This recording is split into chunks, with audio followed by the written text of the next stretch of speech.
Oke, Assalamualaikum warahmatullahi wabarakatuh. Ya, kita bertemu kembali. Sebelumnya perkenalkan ulang, nama saya Fabian Halki Syahir dengan NIM 22106111069. Dan hari ini saya akan menjalankan ujian akhir semester mata kuliah Hukum Organisasi Internasional dengan dosen pengampu Bapak Rizky Yuda Prawira SHMH. Nah, dalam video ini kita akan membahas tentang eksistensi WHO dalam memerangi stunting pada bayi. Sebagai opening, apakah kalian mengetahui bahwa lebih dari 148 juta anak di dunia di bawah usia 5 tahun mengalami stunting? Untuk itu, sebagai bahan pemantik diskusi kita pada hari ini, apakah kalian tahu bagaimana peran WHO dalam mendukung negara-negara anggota untuk mengatasi masalah stunting pada bayi? Apa saja program dan kebijakan yang telah diterapkan oleh WHO untuk menanggulangi stunting bayi di tingkat global? Dan sejauh mana WHO dapat mempengaruhi kebijakan nasional dalam memerangi stunting bayi? Untuk itu, kita langsung masuk ke pembahasannya. Oke, apa sih itu stunting? Jadi pertama kita akan membahas mengenai stunting terlebih dahulu nih teman-teman. Karena pada dasarnya stunting merupakan salah satu masalah kesehatan global yang ditandai dengan gangguan pertumbuhan dan perkembangan anak akibat kekurangan gizi yang kronis. Nah, jika menurut World Health Organization atau WHO, stunting merupakan kondisi di mana pertumbuhan dan perkembangan anak mengalami gangguan akibat malnutrisi kronis. Kondisi ini kerap dimulai sejak masa kehamilan hingga 2 tahun pertama kehidupan. Secara teknis, stunting ditandai dengan nilai Z-score tinggi badan menurut umur yang kurang dari -2 standar deviasi berdasarkan standar WHO. Nah, apa artinya? Anak-anak ini tumbuh jauh lebih pendek dibanding anak seusianya. Nah, sebenarnya apa saja sih dampak dari stunting itu sendiri terhadap tumbuh kembang anak? Setidaknya ada beberapa poin, yaitu pertama, dampak dari stunting yaitu fisik. Anak-anak stunting lebih rentan terhadap penyakit. Lanjutnya ada kognitif. Perkembangan otak mereka terganggu yang mempengaruhi kemampuan belajar dan kreativitas. Kemudian mempengaruhi juga nih dampak terkait sosial ekonomi.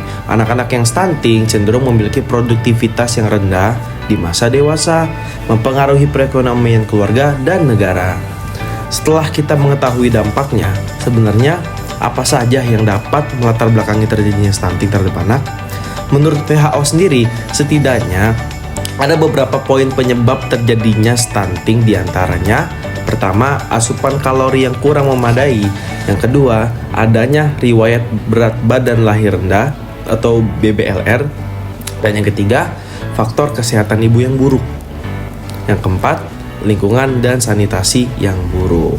Nah, setelah kita mengenal apa itu stunting, kemudian kita mengenal organisasi internasional yang bergerak pada bidang kesehatan, yaitu WHO. Nah, WHO sendiri merupakan lembaga kesehatan global bertanggung jawab untuk merancang standar dan pedoman kesehatan internasional. WHO bekerja dengan berpedoman pada mandat yang diatur dalam Konstitusi WHO tahun 1948 yang memberikan otoritas global guna mendorong kesehatan masyarakat global. Nah, bagaimana sih peran WHO dalam memerangi stunting ini?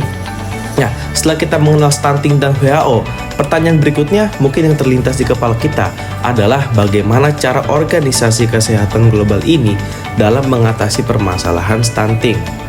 Nah, WHO sendiri sebagai lembaga kesehatan dunia telah menetapkan stunting sebagai salah satu masalah prioritas global. Dalam Comprehensive Implementation Plan of Maternal, Infant, and Young Child Nutrition, WHO menargetkan pengurangan prevalensi stunting sebesar 40% pada tahun 2025.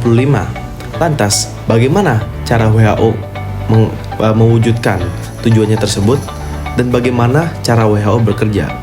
Yang pertama, panduan dan kebijakan.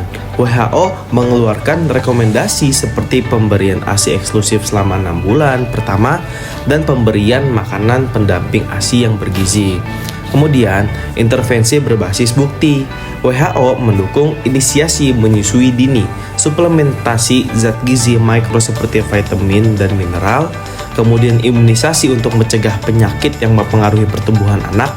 Kemudian WHO melakukan advokasi global, yaitu bentuknya kampanye seperti World Breastfeeding Week atau gerakan Scaling Up Nutrition diadakan untuk meningkatkan kesadaran tentang pentingnya gizi. Kemudian WHO juga menjalin kerjasama internasional. WHO bekerjasama dengan organisasi seperti UNICEF, FAO, serta lembaga donor seperti Bank Dunia untuk memastikan integrasi berbagai sektor, termasuk pendidikan, sanitasi, dan ekonomi. Nah, peningkatan kapasitas nasional. WHO melatih tenaga kesehatan di negara-negara berkembang, memberikan alat untuk diagnosis dini, dan membantu pemerintah merancang kebijakan lokal. Kemudian, monitoring dan evaluasi. Alat seperti Child Growth Standard digunakan untuk memantau pertumbuhan anak-anak secara global dan memastikan program berjalan dengan efektif. Kemudian, tantangan dan solusinya seperti apa sih? Nah, meskipun WHO telah mengupayakan banyak hal, penerapannya ini di lapangan sering menghadapi kendala, seperti tantangan budaya, karena beberapa masyarakat memiliki kebiasaan atau tradisi yang kurang mendukung praktik gizi yang benar. Khususnya yang aku highlight adalah di Indonesia. Masih banyak banget itu. Kemudian, ketimpangan akses kesehatan. Wilayah terpencil seringkali minim layanan kesehatan. Kemudian, kurangnya kesadaran. Nah, ini yang paling penting. Sebelum kita memasuki terkait hal-hal teknis seperti alat-alat, penanganan, dan sebagainya, yang paling penting adalah kesadaran. Karena realitanya pahit sekali, banyak keluarga belum memahami pentingnya 1000 hari pertama dalam kehidupan. Di Indonesia sendiri, contohnya program gerakan 1000 hari pertama kehidupan atau disingkat HPK sudah sesuai dengan panduan dari WHO. Namun, pelaksanaannya tentu menghadapi kendala besar seperti di wilayah Papua Tengah dan Nusa Tenggara Timur yang memiliki prevalensi stunting tertinggi. Nah, apa solusinya? Pertama, penguatan kerjasama melibatkan lintas sektor seperti pendidikan, ekonomi, dan infrastruktur. Kemudian, inovasi teknologi.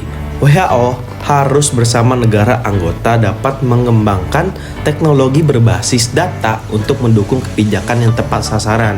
Kemudian, tentu saja yang terpenting adalah edukasi berkelanjutan. Kesadaran masyarakat harus terus ditingkatkan, dipertahankan, dan dikomitmenkan agar praktik pemberian gizi yang baik menjadi sebuah kebiasaan. Ingat, menjadi sebuah kebiasaan. Oke.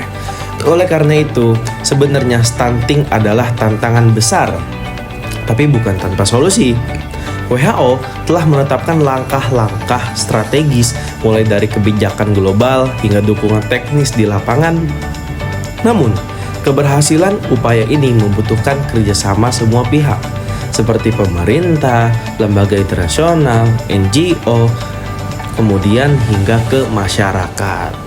Sebagai individu, kita juga bisa berperan nih teman-teman, mulai dari mendukung program kesehatan di sekitar kita hingga memastikan anak-anak di keluarga kita mendapatkan gizi yang cukup. Nah, maka dari itu aku mengajak teman-teman semua, mari kita wujudkan generasi yang sehat, cerdas, dan bebas dari stunting. Terima kasih telah mendengarkan opini dan penjelasan dari saya. Sampai jumpa di pembahasan berikutnya. Bye-bye. Sehat terus.